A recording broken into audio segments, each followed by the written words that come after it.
Bienvenue aujourd'hui, j'avais envie de te parler de quelque chose qui me semble important.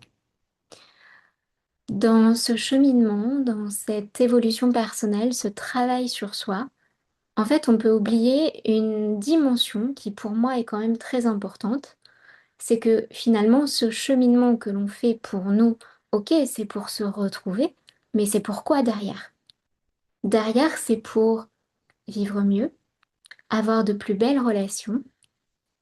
pouvoir vivre notre vie, pouvoir connecter avec les gens. Et c'est certainement pas pour rester enfermé chez soi, à travailler sur soi et à rester finalement de façon assez insinueuse, s'auto-observer, qui du coup va faire que l'on va venir renforcer nos schémas, puisque on va bien tellement se focaliser là-dessus que finalement on en augmente la perception et la place que ça va prendre dans notre quotidien, dans notre vie, au lieu de les relativiser. Et puis surtout, eh bien, on va éviter de venir se confronter à l'inconfort d'être avec l'autre. Alors qu'en fait, c'est dans la vie, c'est lorsqu'on est au contact de l'autre que l'on grandit, que l'on se révèle, que l'on développe nos ressources. L'être humain n'est pas fait pour rester seul dans sa bulle isolée. Il y a un besoin qui est fondamental de connexion, de sociabilisation. Donc, ma question, c'est si ça fait un certain temps que tu fais ce travail sur toi, que tu chemines, et c'est OK, hein, bienvenue ici, bah en fait, à quel point est-ce qu'aujourd'hui ça sert ta vie?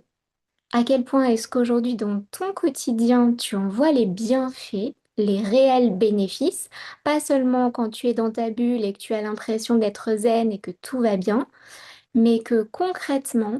tu as développé par exemple une posture qui va faire que tu te sens plus confiante à l'intérieur de toi, plus sereine dans ce que tu peux vivre par rapport voilà, aux défis que tu traverses, plus sereine dans tes relations. Tu vas te sentir capable de faire face à tes peurs que tu viens traverser parfois.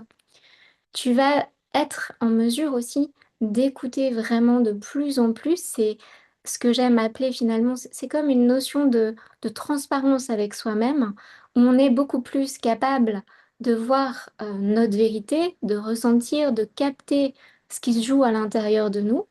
et puis surtout, derrière tout ça, de le mettre au service de notre vie, de ta vie, de celle que tu veux créer, et celle qui va venir te ressembler, qui va venir te nourrir, qui va venir faire que tu vas te sentir de mieux en mieux, que le matin tu auras envie de te lever,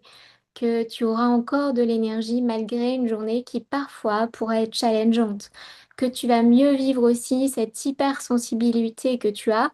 à la fois au monde extérieur, à la fois à tout ce qui t'entoure, et puis aussi avec ton cerveau qui peut des fois tourner un petit peu trop, ou bien aussi toute cette aide que tu as naturellement envie d'apporter aux autres, mais qui parfois fait que tu peux t'oublier un petit peu dans certains espaces encore malgré tout ton cheminement. Donc bienvenue, je connais très bien ça. Et si ça résonne pour toi, mon message aujourd'hui, c'était vraiment de te poser cette question. Aujourd'hui, est-ce que ma vie, elle me satisfait? Est-ce qu'elle me nourrit? Et surtout, surtout, surtout, est-ce que ce cheminement que j'ai fait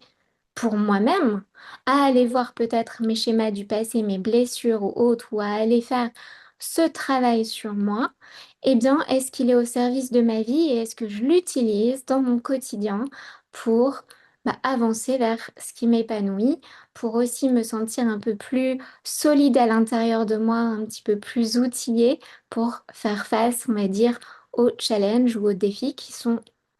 normaux en fait, parce qu'ils font partie de la vie et du processus. Je te laisse avec ça et si jamais ça résonne pour toi, tu peux m'écrire en message privé, je serai heureuse de te répondre et d'échanger avec toi.